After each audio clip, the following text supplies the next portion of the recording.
The wreck has long been overgrown with all kinds of sea life. The side of the hull has become a living wall made of corals and sponges.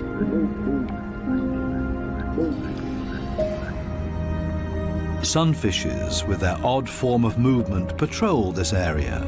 They're looking for jellyfish.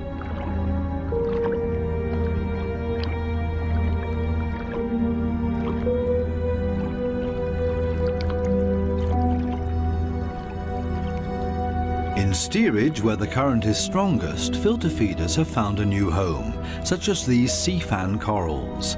They feed on the tiny plankton particles. A unit that has grown together made of technical, man-made and organic structures. Even the steel anchor has grown a second skin, made of living beings. It offers these delicate creatures a solid structure to grow on. They have all made a comfortable home in this sunken world. Not even the lights of the stub disturb any of the wreck inhabitants. New life has been created out of the tragedy of this sunken ship, the ingenious, life-renewing cycle of nature. The morays are sharing a home. They seem to be exceptionally friendly towards one another, even with this conger eel as their neighbor.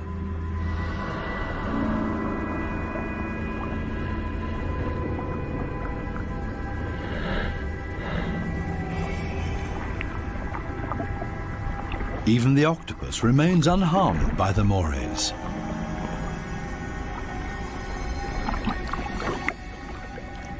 A unique environment made of steel that offers many different opportunities for ocean inhabitants to use it.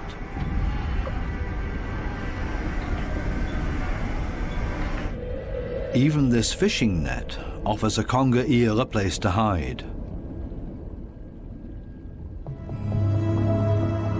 The original destination of the sub is located a bit deeper, a picturesque underwater city full of ancient amphora architecture. An antique merchant vessel sank here. Only the clay containers, once filled with Greek wine, are still visible.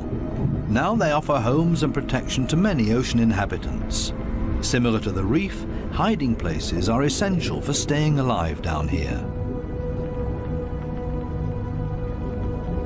The amphorae have a very special shape.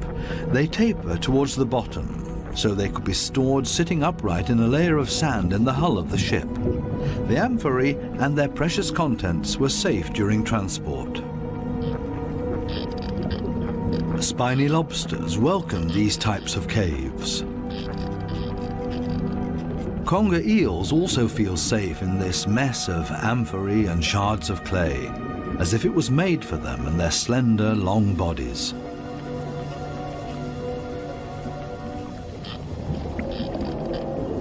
The city of amphorae on the ocean floor provides countless opportunities to observe, disappear, and be unseen.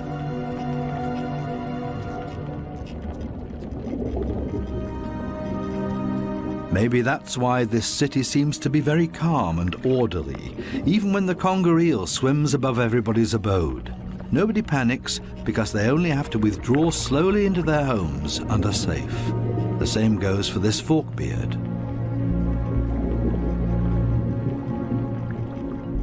The conger eel's only chance to make prey down here is to hide himself and ambush somebody. The sunfishes also don't have much luck feeding here, for the same reasons as the conger eel. On the other side of the globe, the Spencer Gulf in southern Australia. Every year, hundreds of giant cuttlefishes meet up to mate. The rocky seabed offers great holes and caves to hide the eggs.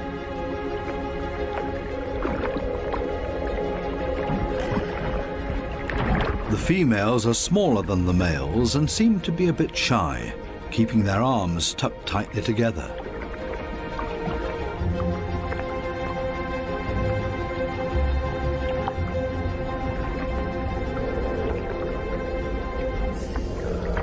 The males, on the other hand, present every bit of themselves openly to impress the females, but also other males that are potential rivals.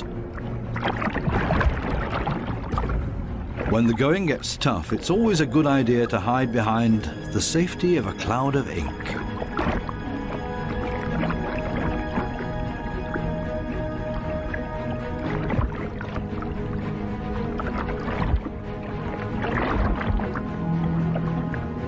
Without much success. Escape in reverse.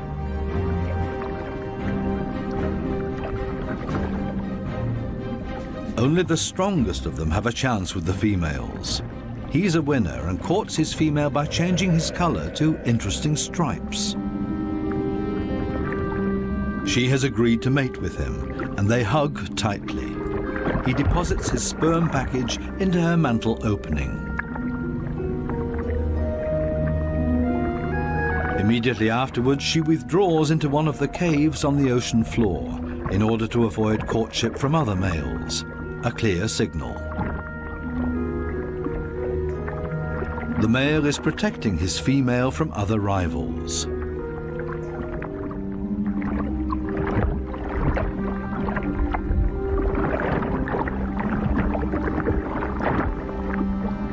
But there's always the unexpected.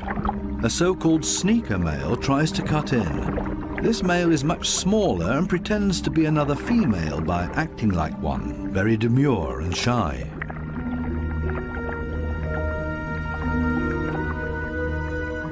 All seems to be fine in the den.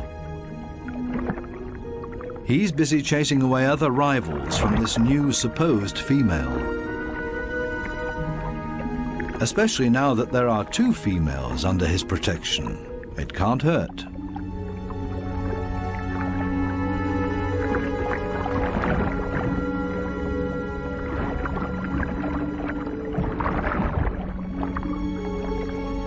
The two supposed females on the bottom below him are getting closer to each other, the sneaker male and the female. They mate in secret, under the protection of the strong male.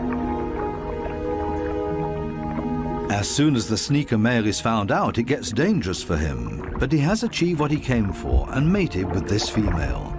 The beatings are nothing compared to the glory of his success.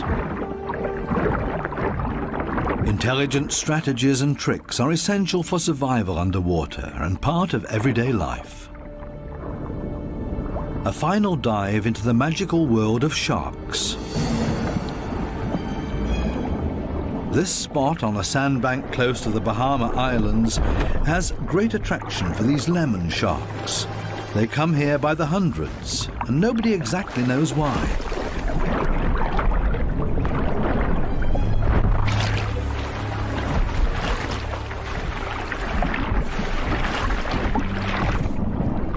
This sandy plateau in the middle of the open ocean is easy for scientists to get to.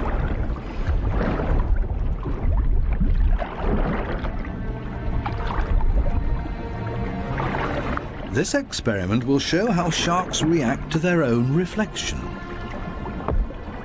The metal mirror stands upright on the seabed. The animals that swim towards it will see their own reflection coming closer. How will these lemon sharks react? Now the researchers have to have strong nerves.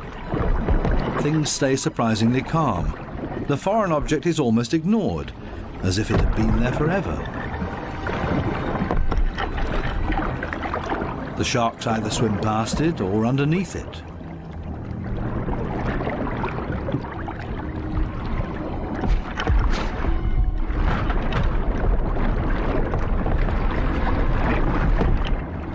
The scientists expected a bit more, and soon the sharks lose all interest in the mirror.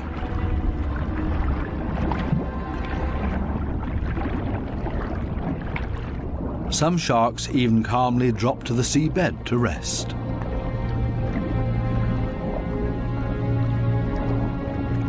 The only ones alarmed by this behavior are the remoras that like to keep moving.